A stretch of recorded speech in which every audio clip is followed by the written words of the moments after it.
All right. So, how much can the world actually change in about a decade? Right. And this is talking like actual like boots on the ground, see it with your own eyes type stuff. Right. Where we're going with this is Jim Rodgers' other book. I've already done Investment Biker, but this one is Adventure Capitalist. Here's the cover. It's not as bulky as the other one, but anyways. So, who is this guy? He's kind of described sometimes as like the Indiana Jones of finance. Went to Oxford. He became an army officer for a little bit. Uh, then basically did the quantum fund with George Soros. Went up 4,000% and retired at 37. Manages his own finances and travels the world investing basically now. Um, so pretty interesting dude, more or less. Especially if you actually watch some of his videos. He's from a small town in Alabama, Demopolis. I've actually been through there, not realizing it. When I was working as a surveyor, drove around it one time because it's really not that. Anyways, don't want to get sidetracked. But why read stuff like this to begin with? So like, especially these narrative-driven books, it's not like it's not as technical um, as like reading like I don't know, intro to options or whatever you want to look into.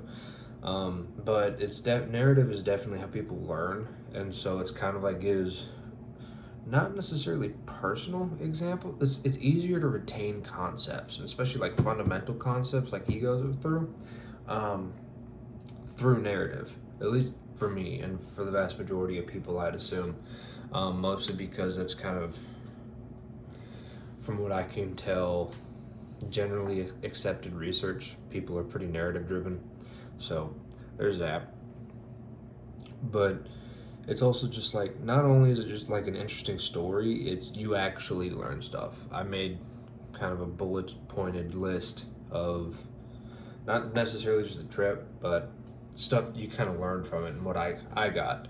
Um, so this trip, basically they customized a Mercedes. Like Mercedes basically made this entire car custom for them, trailer and all. It's who you know in the end of the day. But this whole trip in and of itself lasted about 3 years. um, Whole point was to spend like New Year's, the new millennium and stuff for the year 2000 on the trip. So it was 1999 to through 2001. They were actually in South America, I believe, um, during 9/11. But it started in Iceland on December 29th, 1998. With 2 days, it's basically 1999. And the appendix actually shows the dates and stuff for each country. Like if you go through, it's legitimately just the index. There it is. It's just line after line of dates and countries, basically. There's no point in really going too far into it. And they only got pictures. So, as every Avenger book type has. But anyways, so very much boots on the ground, kind of updated the world from Investment Biker because it had been a little bit, and this time he was doing it in a car instead of on two bikes. But and they had a film crew or something follow him the whole time, kind of documenting it and putting it on the internet. They had their own website for it and stuff too. But basically, it kind of gives a broad perspective on like cultures just around the world in general. Because I mean, like he's physically driving there, talking to people, dealing with stuff, kind of immersing yourself in the culture, that sort of thing.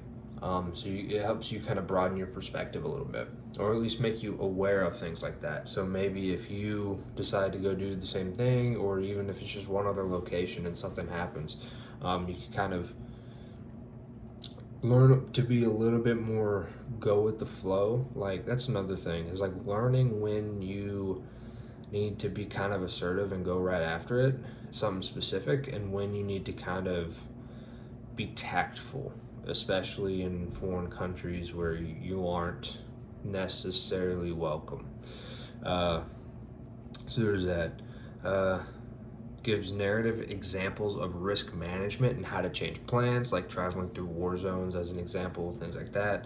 Um, how to deal with different currency situations on the fly, whether it be through black markets, banks, borders, whatever, border crossings, I should say, and when you can kind of nudge your way into better, we'll say, rates on the black market for currency.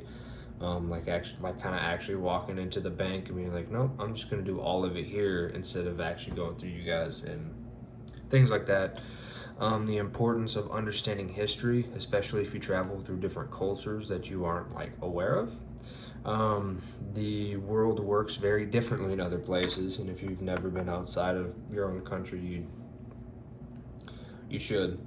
You learn pretty quick on the fly with that sort of thing, and that's kind of a big, especially like know your history type thing. You'd be surprised.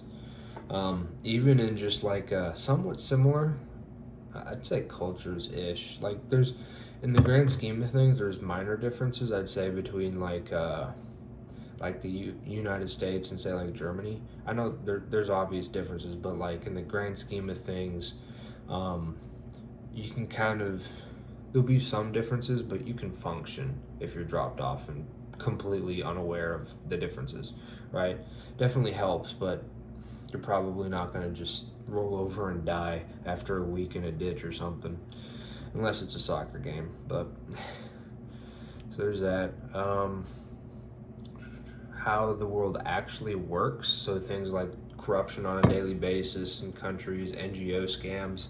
You gave an example of like in Africa, one of the clothing ones where people donate clothing to Africa. They're like basically as soon as it was on the boat, it was no longer a part of the charity, and it'd go get shipped to Africa for free, and then they would just basically take all the clothes and sell them on the open market. So it wasn't really that much for donations. Stuff like the IMF and the World Bank and kind of country-specific issues he goes into a lot. I'll kind of leave that up to him. I'm not going to actually read the book for you, sort of thing.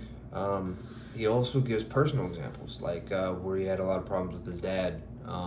His dad was fighting cancer during his trip and ended up passing away towards the end, and that sort of thing. And gives kind of his perspective on how it was like for him doing that, and kind of very personal perspectives, especially in the last chapter, on things more important than just making money and traveling, right? Actual kind of, how to word it, making sense and possibly even peace with kind of yourself as a person and that sort of thing. I'll kind of leave that there and leave it for him to describe himself. It really emphasized the importance, at least for me, for traveling on the ground, because you can't get everything by just flying over. Like it's much different. That's one thing I've noticed, especially because especially through college and afterwards, I pretty much drove everywhere. And then starting what I do now, you're flying everywhere because you have to be there now. But it's a big difference when you go to flying to a place and kind of just like, it's like you wake up from a nap in a different culture, not necessarily culture, but different like area. Could be culture, that sort of thing. Whereas if you're driving through, you get more of that kind of transition and like a better understanding, I think. So there's that. You actually kind of like see the world. It's like the difference between like the human brain's only like able to retain so much information at once, sort of thing. It's just like, it's very much like we actually live at like a walking pace, if you like, to retain everything.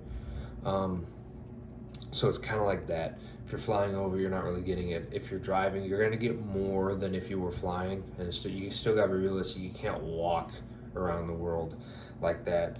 That'd take a really long time, and you'd probably die, considering you can almost die just driving a car. So there's that. Also, like kind of how to read currencies. Touched a little bit on this before, but like how to kind of tell how a country's doing in general by how its currency's doing. And if you're somewhere, trying to cross the border and they want a bribe or whatever, and they refuse to take their own country's currency, that should probably tell you something. And especially like if you're in the country and like you're eating at a restaurant and they refuse to take their own country's currency, that should probably tell you something. But anyways, there's that. I'll probably kind of just leave this one here. I'll put a playlist for all the book reviews up, and I'll put Investment Biker in the corner because that's his other book, just so you guys can see that as well. But I'm pretty much just going to leave this one here. If you guys have also read the book, feel free to comment or anything, what you thought of it, other things. And even if you haven't actually read the book, don't want to leave you guys out as well. But either way, I'm gonna leave this one here and hope to see you guys on the next one.